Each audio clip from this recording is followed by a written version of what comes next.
Bien, buenas noches. Sean bienvenidos a nuestro segundo encuentro, el cual, según el sílabo de aprendizajes, lleva por nombre la enseñanza en entornos virtuales. Entornos virtuales, sí. EVA, conocido comúnmente como EVA, que son las siglas de enseñanza de entornos virtuales. ¿Qué querrá decir todo eso? La clave de este segundo encuentro o de esta temática radica en la imagen de nuestra portada. Es importante visualizarla, pero bueno, al final la vamos a analizar para que vean cuál es la relación que tiene. El día de hoy abordaremos contenidos que nos remontan o nos especifican un poco más de lo que es esa educación virtual. Allí vamos a analizar poco a poco todo lo que nos indica, o cuáles son esos elementos que realmente nos indica a dónde nos lleva esa educación virtual. Recordando que en nuestro primer encuentro hablábamos de lo que era ese proceso de diferenciar la educación en línea, la educación virtual, que eran como parte de la educación a distancia. De igual forma, decíamos que la educación en línea era una educación sincrónica porque se pautaban al momento, eran personas conectadas en un mismo momento. Mientras que la educación virtual podía ajustarse a diferentes tiempos, diferentes espacios, a través de distintas plataformas. Y la educación a distancia, la EDA, nos recordaba o nos invitaba a una mezcla en lo que era lo que es la educación en línea y la educación virtual. Que realmente lo que hoy perseguimos, particularmente aquí en Venezuela, trabajamos más con lo que es una educación a distancia. Vamos a nuestra siguiente lámina para poder explicar realmente cuál es el contenido o cuál es el objetivo que hoy nos compete abordar.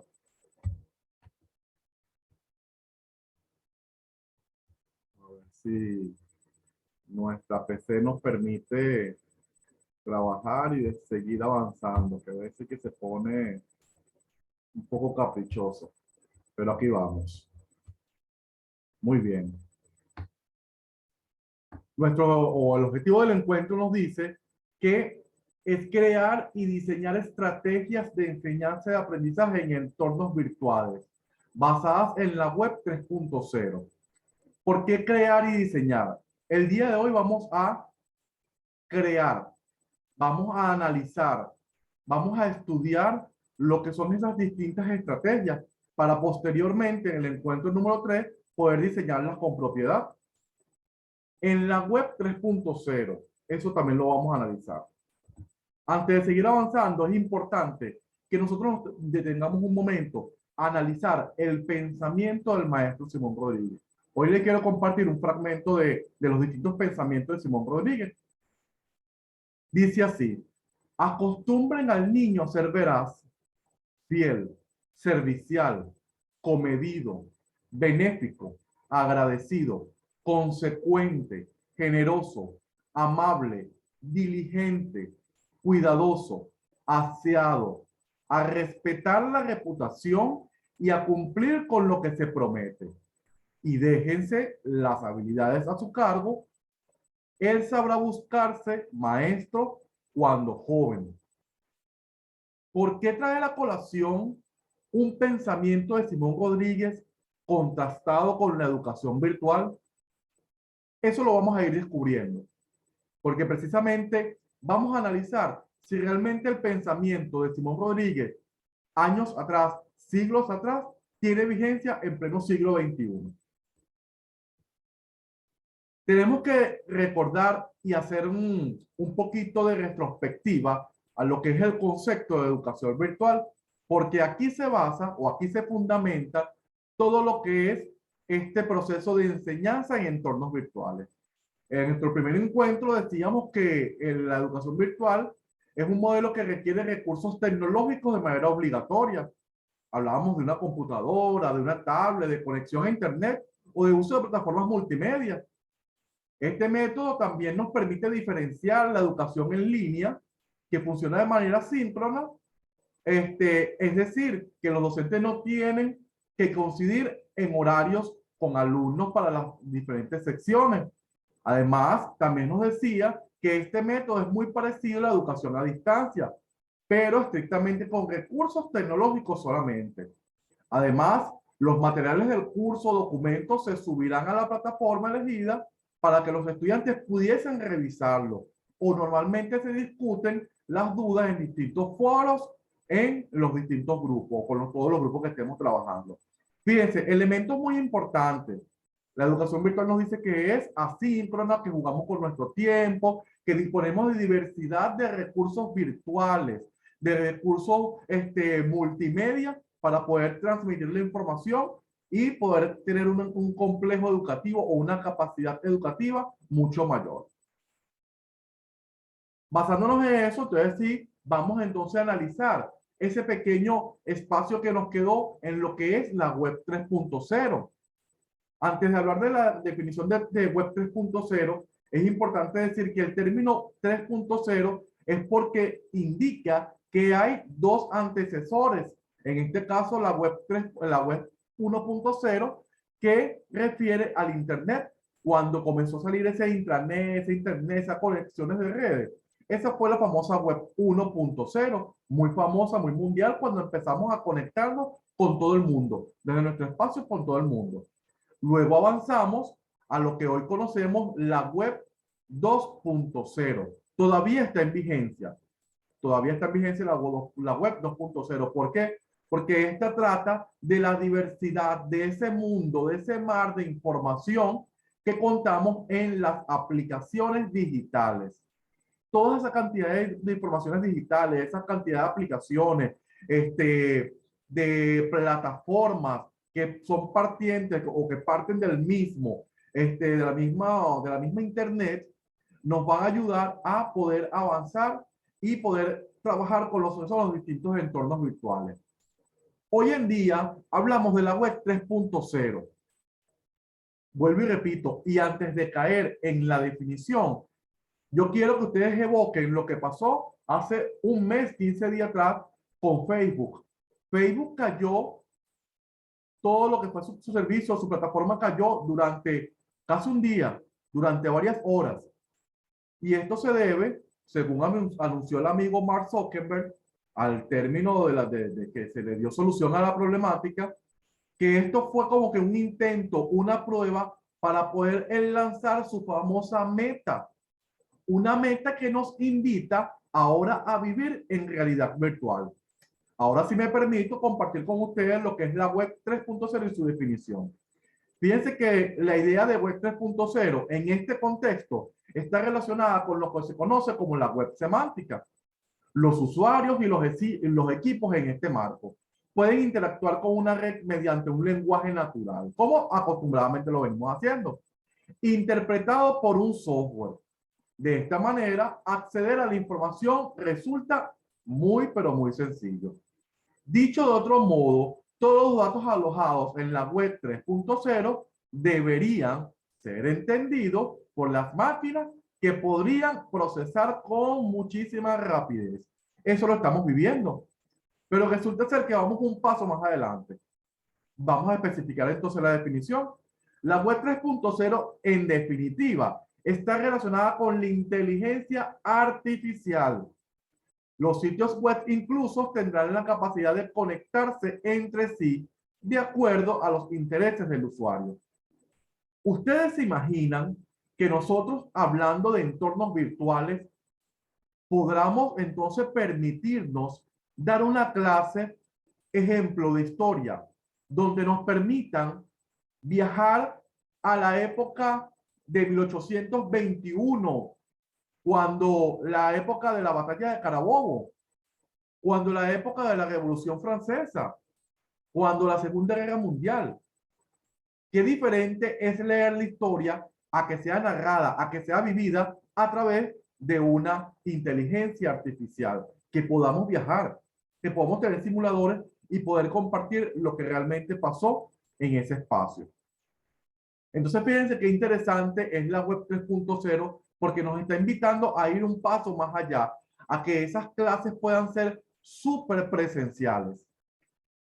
Aquí hay que hacer también un poquito articulación, asociación con lo que nos dicen los psicólogos, que las clases van a ser significativas a medida que el niño se sienta compenetrado con esa clase, con el contenido, se siente identificado. Lo voy a poner en su contexto. Sé, por la conversación que he tenido con la coordinadora, con la profesora Taide Osorio, que la mayoría de ustedes son odontólogos y así lo pudimos confirmar en el primer encuentro. ¿Ustedes se imaginan que ustedes puedan impartir una clase a sus estudiantes, una población de doctores en odontología, donde le puedan explicar la carie, cómo es la carie, cómo, de dónde nace la carie, cómo se daña el nervio, cómo está constituido el diente por todo lo que es el esmalte, la corona? O sea, hacer eso de manera virtual, eso sería una gran tecnología, eso sería un gran avance. Y yo les aseguro que a través de esa inteligencia artificial, sus estudiantes van a tener un aprendizaje significativo. Eso es lo que nos indica lo que es la web 3.0. Continuamos.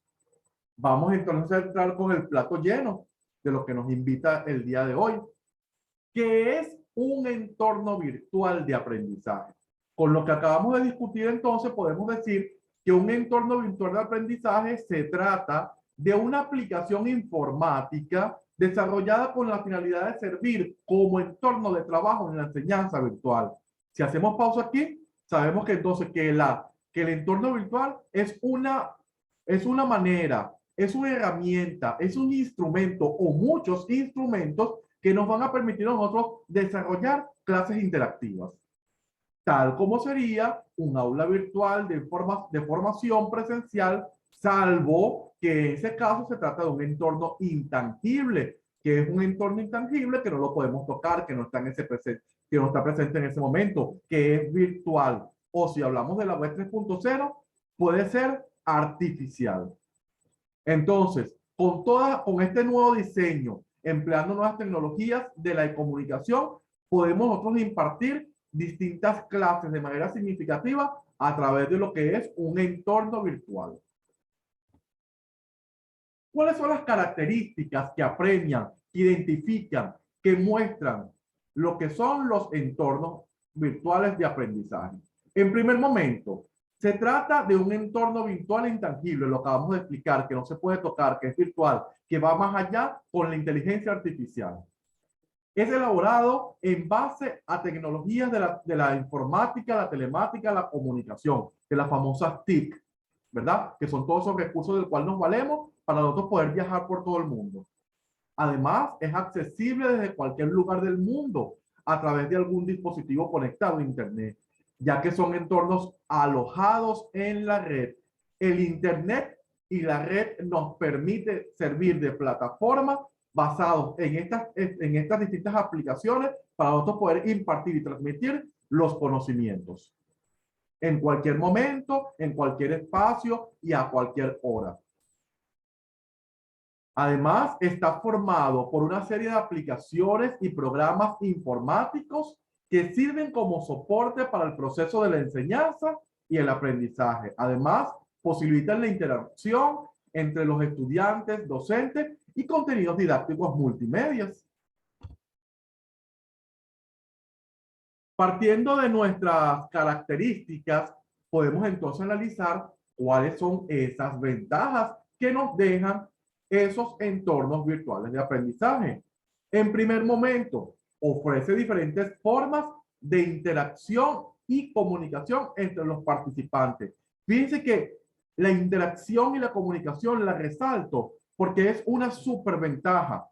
Mientras que haya interacción y comunicación, eso quiere decir que la clase se está desarrollando. Un elemento crucial de una clase tiene que ser la interacción entre los estudiantes y la comunicación que fluya.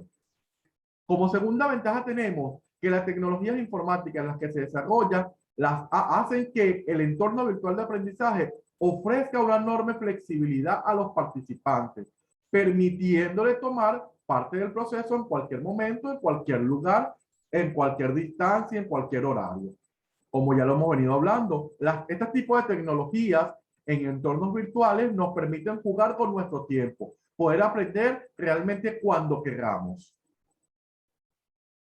Como tercera ventaja, permite a cada estudiante establecer su propio ritmo y estrategia de aprendizaje, fomentando la asimilación autónoma de los contenidos, la colaboración entre los estudiantes o la búsqueda adicional de contenidos que refuercen el conocimiento.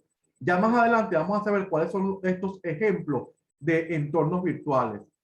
Desde ya me adelanto que los buscadores como Google, las plataformas de buscar como Wikipedia, nos sirven a nosotros poder ampliar, reforzar la información e incluso los blogs, los chats WhatsApp y por Telegram nos permiten interactuar, compartir información, reforzarla y nutrirla para hacer la información más enriquecida. Finalmente, como cuarta ventaja, tenemos que los contenidos didácticos disponibles se refuerzan y complementan gracias a los contenidos multimedia que ofrece la enseñanza virtual. Qué sabroso es dar una clase basada en imágenes, en videos, en audios, en gráficos, en distintas actividades interactivas que nos permitan avalar, reforzar, transmitir la información para que sea una clase significativa. De nuevo, hago una pausa aquí en significativa para que terminen de entender la importancia de lo que es el aprendizaje significativo. Cuando hablamos de aprendizaje significativo, tenemos que evocar que tenemos nosotros memoria a corto plazo y a largo plazo. La memoria a corto plazo, por lo general, se basa o se aloja en la parte frontal de nuestro cerebro, ¿verdad? Si bien sabemos que es el primer cerebro que desarrollamos, es allí la información que va a estar día a día, en la que compartimos, pero que no consideramos relevante, que con el tiempo se olvida.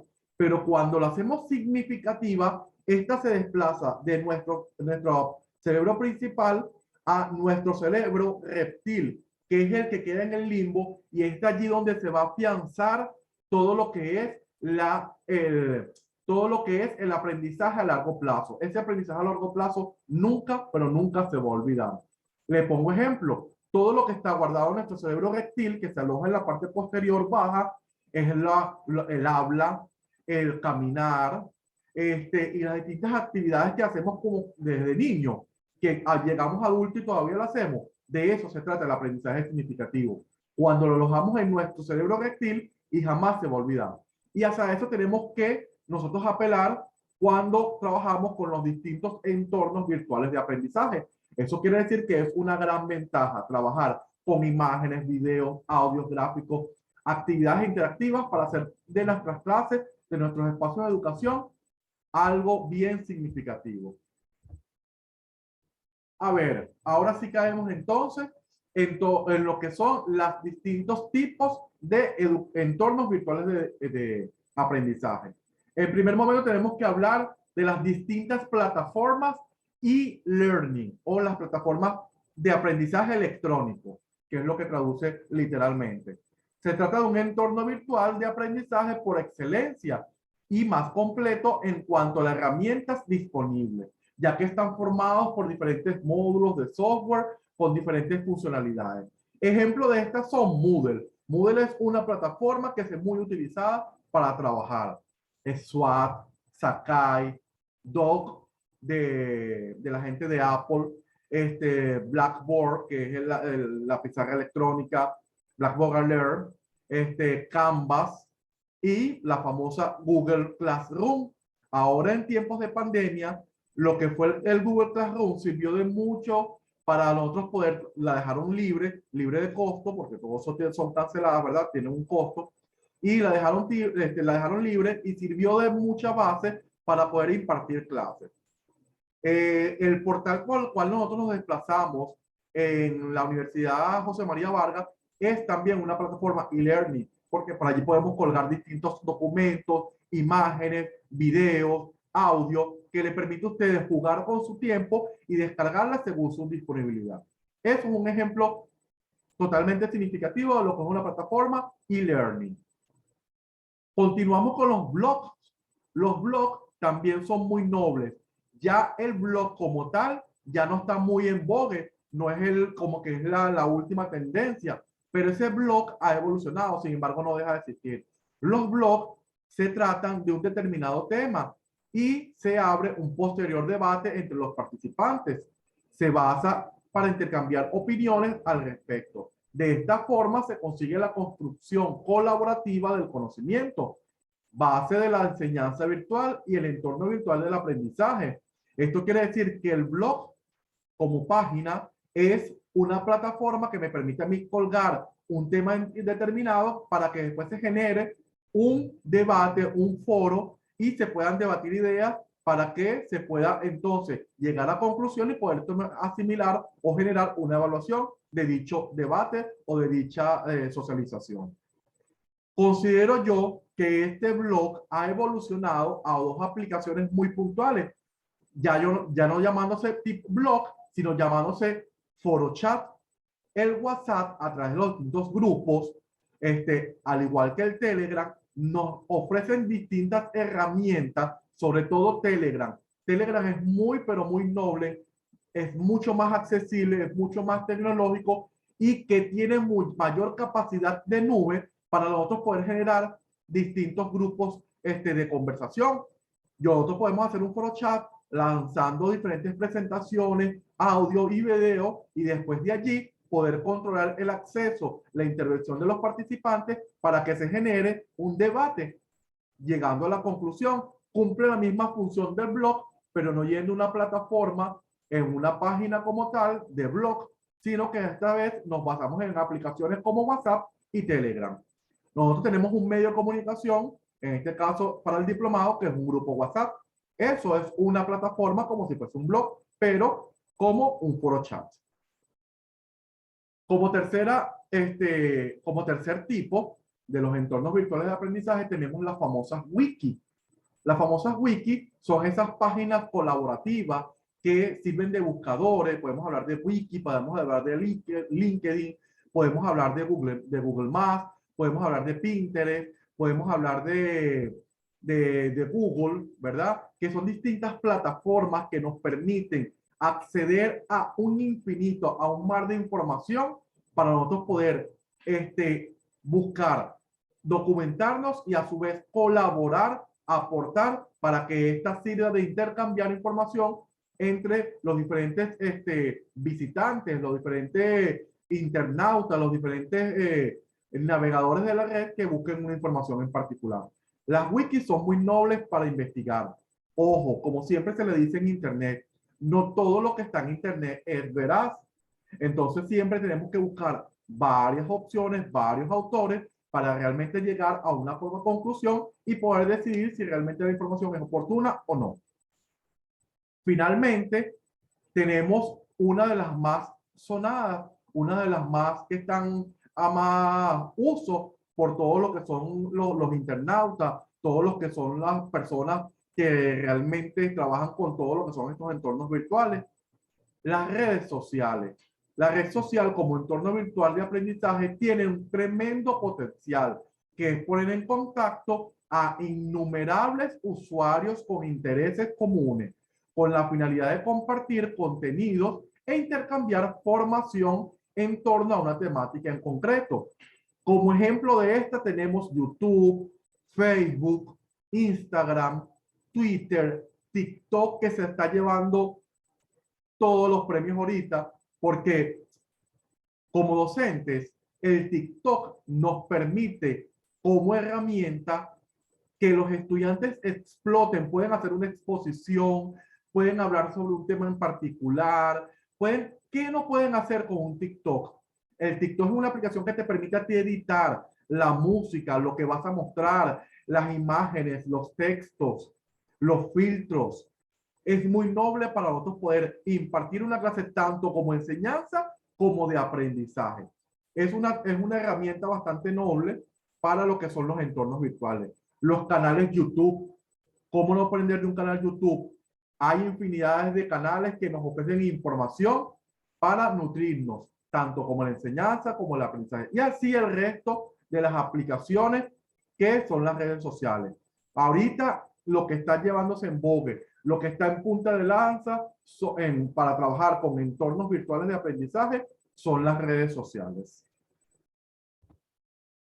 ¿Qué podemos decir entonces? Caemos en la imagen inicial. Si nosotros analizamos bien esta imagen, en el centro nos habla de un docente enchufado. Entonces, ¿por qué el docente debe ser enchufado? ¿Enchufado políticamente? No. No se trata de política. Se trata de estar enchufado con la tecnología, con la información, con la telemática. Estar enchufado con los entornos virtuales. Estar enchufado con la red 0.0. Se dice que un docente que no maneje entornos virtuales no está en nada, no está a la par del estudiante. Para nosotros poder estar a la par de los estudiantes, tenemos que estar definitivamente enchufados. ¿Enchufados cómo? Enchufados con los compañeros de trabajo, por supuesto, para enriquecernos. Enchufados con la familia, porque a nosotros poder manejar redes sociales, manejar un grupo WhatsApp, podemos comunicarnos con la familia, podemos comunicarnos con la comunidad. El docente debe estar enchufado, por supuesto, a través de las redes, con recursos como impresoras digitales.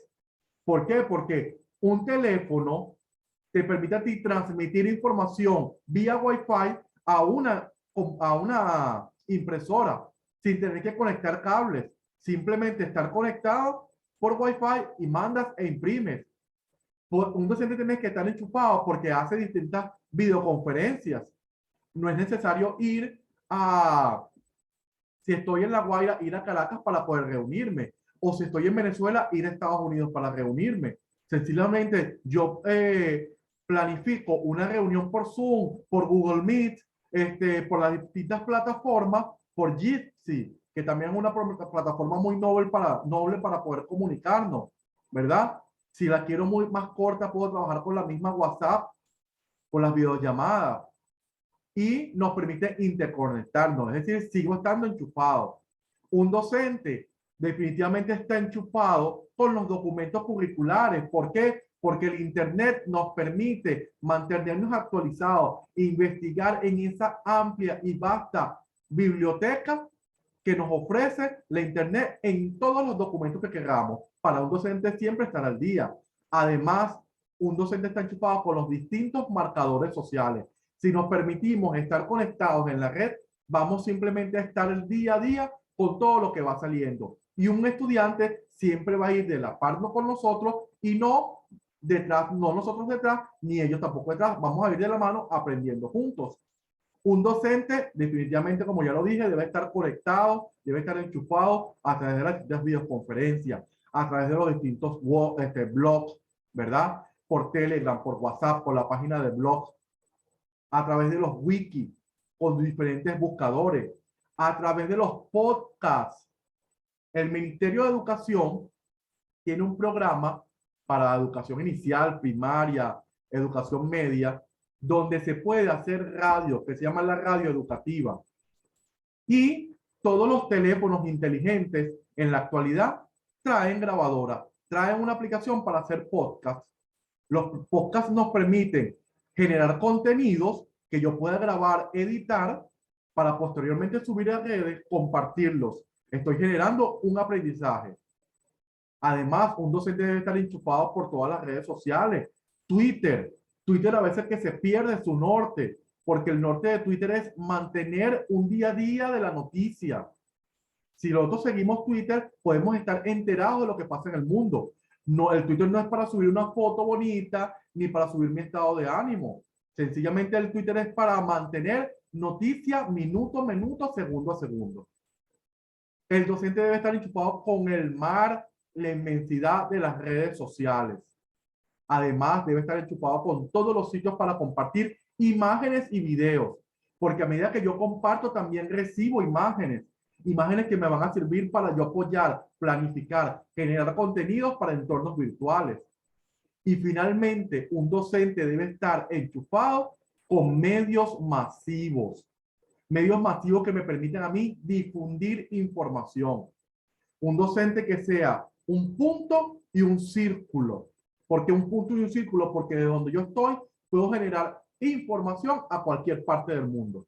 Definitivamente, un docente para estar actual debe estar enchufado. Y con esto, mis queridos participantes, concluimos lo que son los entornos virtuales. Caemos en lo que es el esquema de asignaciones. ¿Qué les corresponde a ustedes hacer en esta segunda asignación? Yo les coloqué en el sílabo, ¿verdad? Donde está la asignación, diferentes lecturas, hay un video muy bueno. En este caso no hay un video, hay un link, un enlace que nos lleva a un canal de YouTube donde tienen un sinfín de videos que nos hablan sobre entornos virtuales. En lo que tengan chance, yo sé que su mismo ritmo de profesión no les permite quizás tener mucho tiempo, pero en lo que tengan un momento, un espacio libre, visiten ese canal YouTube y vean un video hoy, un video más tarde, un video mañana, porque de verdad que son bien instructivos. Todo ese canal tiene videos bien sustentados, bien argumentados, que les va a permitir a ustedes generar bastante conocimiento y aprendizaje, por supuesto. Entonces, también hay un enlace para un foro. Ese foro se llama Experiencias Exitosas de Educación a Distancia en Tiempos de Pandemia. Esa experiencia ese foro fue hecho en Chile, Venezuela, Argentina, Cuba, Ecuador, Bolivia, se interconectaron mucho en pandemia cuando sucedió todo eso en marzo de 2019, en qué tenían que hacer, cómo lo iban a hacer. Y Chile fue uno de los pioneros que realmente generó contenido para poder trabajar con la educación a distancia. Es por eso que me pareció bastante propicio que tomáramos este foro para analizarlo. De esta actividad, de este encuentro, ustedes me van a hacer un ensayo crítico argumentativo. ¿Por qué crítico argumentativo o argumentativo crítico? Porque nosotros vamos a observar, vamos a poder compartir, poder recibir toda esa información, poder ver, apreciar toda esta información de este foro. Tiene una duración de 1 hora y tanto, pero tenemos que sacar el tiempo para verlo porque nos va a nutrir de mucha información. Una vez que ustedes puedan visualizar todo el material completo, ustedes van a criticar positivo o negativo de cómo se trabajó. Esto, por supuesto, con lo que ya han aprendido en las diferentes teorías de educación en línea, educación virtual, educación a distancia. Y por supuesto, con el conocimiento que ya tienen, que ya han adquirido con lo que son los entornos virtuales. De esta manera, entonces, ustedes van a poder tener una visión crítica, pero también van a argumentar. ¿Cómo argumentamos? Buscando teorías, citando autores que reprenden lo que nosotros queramos expresar. Yo le mandé en la asignación un ejemplo, o un ejemplo no, lo que es en esencia un ensayo. Recuerde que un ensayo básicamente se compone de una introducción, ¿verdad? Que es donde se habla de manera macro, luego caemos en el desarrollo, que es donde caemos de lo macro a lo micro, y finalmente caemos en la conclusión, que es donde cerramos las ideas y podemos ya poner punto y final. Es decir, que mi crítica, mi conclusión va a estar en la parte final. ¿Qué le sugiero yo? Que no sea ni muy corto ni muy largo. Yo pienso que mínimo una cuartilla, máximo 3 cuartillas, en función a lo que ustedes van a observar en el material, ¿verdad? De esta manera creo que podemos leer, poder digerir la información y hacerlo bastante provechosa para todos. Es una actividad muy sencilla, solo que requiere de tiempo para poder visualizar completo el foro y se puedan generar ideas argumentativas y críticas de lo que es las experiencias exitosas en educación a distancia en tiempos de pandemia, en este caso particular, en Chile. De verdad que muchísimas gracias por, en primera instancia, tener el tiempo de poder visualizar la clase. Ya no voy a decir que de poder vernos porque el internet en la clase pasada o en el día de ayer nos jugó en contra, pero bueno, aquí estamos grabando la clase. Dejó de ser sincrónica para pasar a ser asincrónica. Este tipo de estudios que estamos haciendo nos reafirman que eso así lo podemos hacer. Nos vemos en nuestro encuentro número 3, el día lunes 13 de diciembre a las 7 de la noche por nuestra misma plataforma Zoom.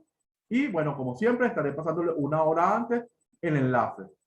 No olviden que este sábado tenemos hasta las 8 de la noche para poder entregar nuestras 2 asignaciones. La asignación 1, el cuadro comparativo, y la asignación 2, que es el ensayo crítico argumentativo.